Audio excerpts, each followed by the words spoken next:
And why I say that more than anything else is that not all the mistakes that they've made, which should be prevalent to people who watch that scene. But also I see in Europe a movement toward decentralization. They went into centralization with the Euro and the European Union, and it really hasn't worked very well. The German public really wants to get out of both of them. And I think they think it's time. They think that was in part punishment for what went on during World War II, as was the grievous price that they had to pay to join the two Germanys together some time ago. I guess it was in 1991, 92.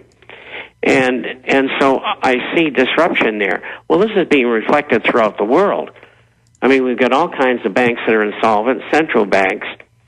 We got the United States government, particularly the Treasury, and other central banks, along with the Federal Reserve, who are trying to make and talk gold down for the last 25 years, relatively unsuccessfully. And I think what we're doing on talk radio, as well as on the Internet, is really taking its toll. And we talk about this every week. And I heard you talk about it with David Icke as well. We've got them on the run, and we've got to keep them that way. Well, Australia has announced, because their government's approval ratings are literally in the low 20s, and when the people are asked, why are you angry? We're angry about the carbon tax, which is very draconian there, the most draconian in the world we've seen, where they just laid over half the country's land that people already owned, that farmers were using off limits. We're mad about the carbon tax. We're mad about internet censorship. And so they've now said, okay, we're going to drop it for a year. And they admitted because of an election coming up.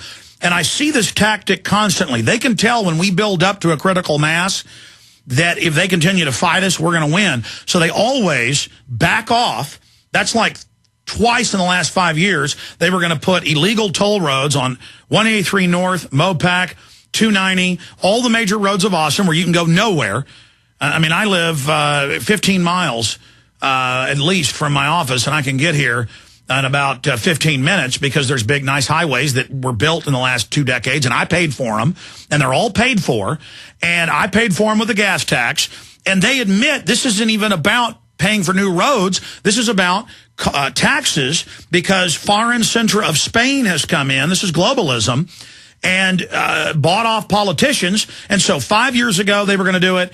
The people got mad. They backed off. Then about 2.5, 3 years ago, they said, oh, we never even said we were going to do it. And now they've announced, we don't care what you say. We're taking 3 lanes and making 2 of them a toll road, when that's illegal to make an existing road a toll road, federal and state law, and they just don't care. And then we'll fight them again, and then they'll back off again. They never give up. We can never give up. We need to understand that this is a 12-round fight here. But what can you, when we come back, that tactic they use, Bob, because it makes me so angry. Well, it's a strategic withdrawal. It's dialectic in nature, and I'll come back with you. We'll talk about it when we get back. It just makes me so mad. And, of course, it's Kirk Watson, and everybody's got their local shyster like him, this former mayor that literally stole tens of thousands of acres from people, turned around and gave it to himself, built things all over it when it's supposed to be environmental preserves, and now he's illegally up there, openly illegally. I mean, it's illegal. Going to slap toll roads on everything when we've beaten him over and over again.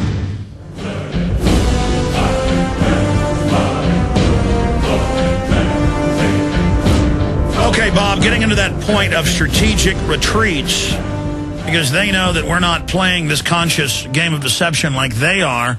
And so every time that we reach critical mass, they're going to beat them. They retreat, but only attack again. It's basically like in a war, someone saying, let's have a ceasefire. And you go, okay, and lower your guns, and they shoot you in the chest.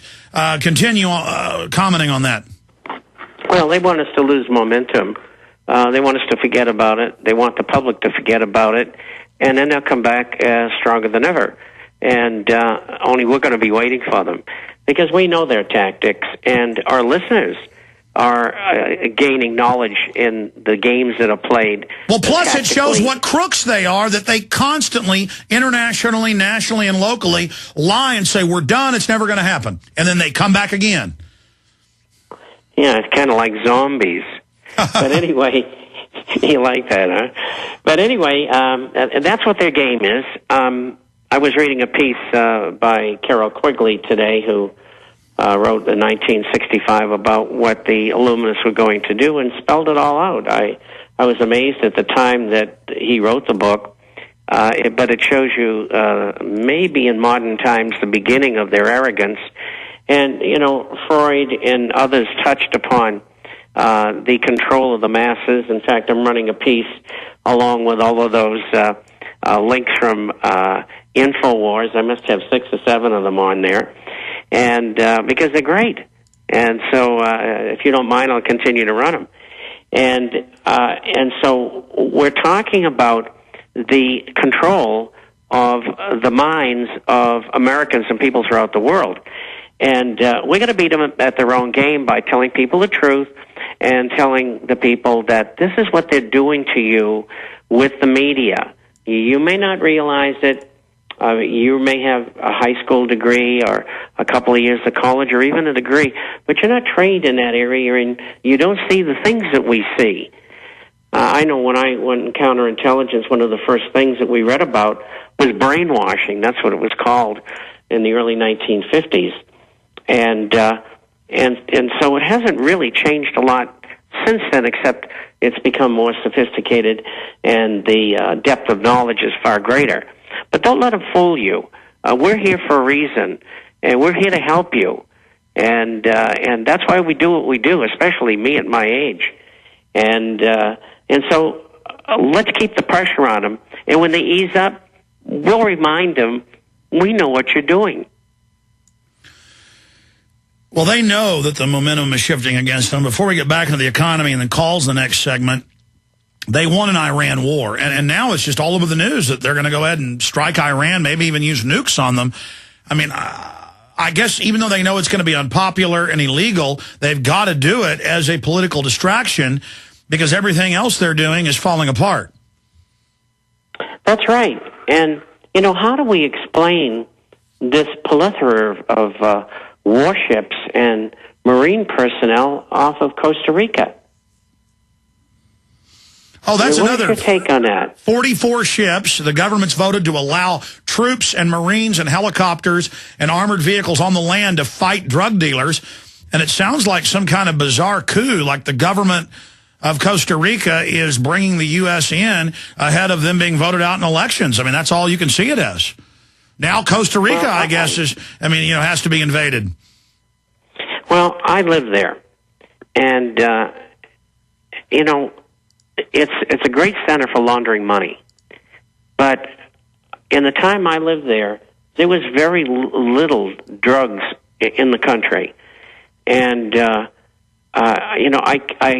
maybe you're right about the politics, but, I know many people and families who are, quote, at the top of the government. And, there isn't a lot of difference between either party. I find it hard to buy that the new president, which is a lady, I think her name is Chihuahua, or something similar to that. Please excuse me if I'm wrong. I don't know that there's a political problem. I really can't figure out what they're doing there yet. I sure can figure out what's going on in the Persian Gulf. I mean, that's very obvious, as you said. They're getting ready to go. Well, I tell you, if you look at Grenada and then you look again at Panama, they use the same lie both times. They would say terrorist, and this is 100% was some truth to it in the island. But with the case of Panama, they just claimed that college students had been kidnapped. And then it was on local news and even came out in some U.S. news that they went to the dormitory and the girls said no one was holding us hostage. And they just invaded and blew the hell out of Panama City for no reason but that Manuel Noriega was going to,